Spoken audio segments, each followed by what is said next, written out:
안녕하세요. 에이징 스토리입니다. 오늘 영상은 자동차 이야기로 한번 시작해 보겠습니다.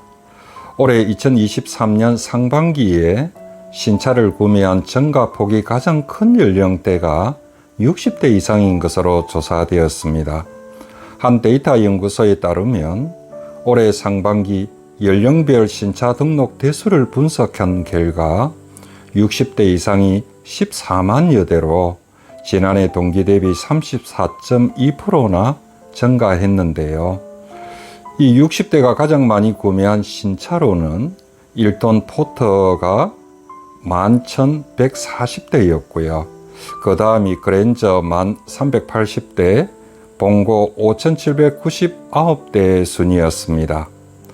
그럼 60대 이상이 은퇴 후 성차감이 좋은 세단도 그렇다고 여행 다니기에 좋은 SUV 차량도 아닌 1톤 포터와 봉고를 많이 사는 이유가 뭐겠습니까? 자동차 업계 관계자들은 그 이유에 대해서 은퇴 후 자영업을 하거나 기농을 하게 되면서 포터나 봉고를 구입하는 경향이 높아지고 있다고 설명합니다. 이러한 구매 형태는 자영업 관련 통계치로도 우리가 한번 추정해 볼 수 있는데요.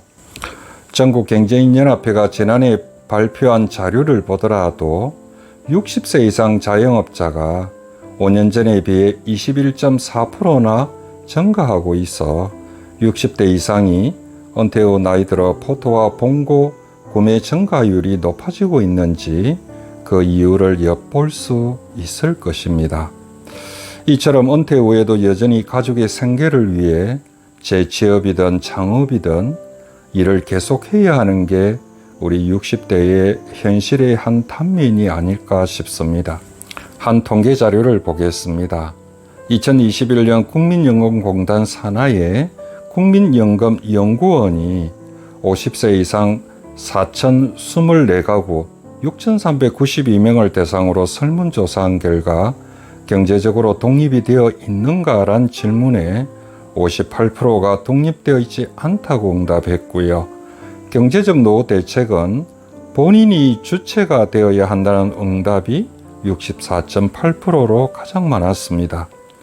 다시 말해서 50대 응답자 절반 이상이 경제적 노후 준비가 부족하고 또 노후 자금 마련은 자녀들이나 정부 지원에 기대하기보단 본인 스스로가 마련해야 한다는 인식이 높은 걸 볼 수가 있습니다. 이런 50대가 처한 현실과 노후에 대한 인식이 결국 은퇴 후 60대가 되어서도 앞에서 자동차 업계 관계자들이 말하듯이 일을 계속해 포터와 봉고도 구입하는 것으로 추정해 볼 수 있을 것입니다. 오늘은 은퇴 후 상용차 구매와 관련해서 말씀드리고 있어 이 재취업보다는 은퇴 창업에 대해서 좀 더 알아보겠습니다. 그럼 60대 이상 은퇴자들의 창업 현실은 어떨까요?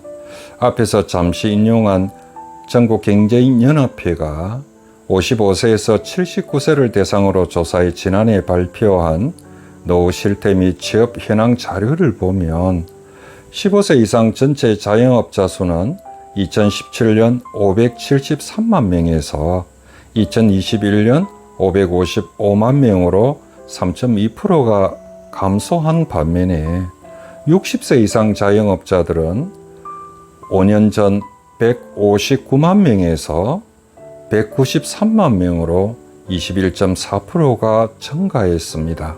그렇다면 60대 이상의 이 자영업자들의 소득 현실은 어떨까요? 한국고용정보원 분석에 따르면 60세 이상 자영업자 중 2021년 평균 월 소득이 100만 원에도 미치지 못하는 비율이 54%에 이르고 심지어 월 소득이 50만 원도 되지 않는 60세 이상 자영업자도 3명 중 1명 꼴인 34.7%로 조사되었습니다. 2021년에 60세 이상 자영업자의 월 평균 소득은 141만 2천 원으로 당시 최저임금, 월 최저임금 182만 2,480원보다도 무려 41만 원이나 낮은 것으로 조사되었습니다. 어떻습니까? 오늘 영상에서 말씀드리고 싶은 건 은퇴 후 소자본 창업이라도 결국 창업 비용이 퇴직금이나 노후자금이 대부분이기 때문에 창업 실패는 흔히 말하는 노후빈곤으로 이어질 수 있다는 점을 말씀드리고 싶은 겁니다. 따라서 은퇴 후 소자본 창업이라도 일정한 시간을 두고 희망 업종에 따른 철저한 준비와 사정 경험이 필요하다는 말씀을 드리고 싶은 겁니다. 그리고 은퇴 후 60대의 시간은 재취업이나 창업 등 경제 활동도 중요하겠지만 특히 건강관리에 집중해야 할 시기라고 합니다. 노인 인구 문제를 우리보다 먼저 경험하고 있는 일본의 경우 국민 한 사람의 평생 의료비는 우리 돈으로 평균 2억 6,700만 원 정도인데요. 그중 절반이 70세 이후에 지출된다고 합니다. 우리나라도 보건복지부에 따르면 65세 이상 노인의 80% 정도가 평균 두세 개의 만성질환을 앓고 있다고 합니다. 오늘은 여기까지 하겠습니다. 시청해 주셔서 감사합니다.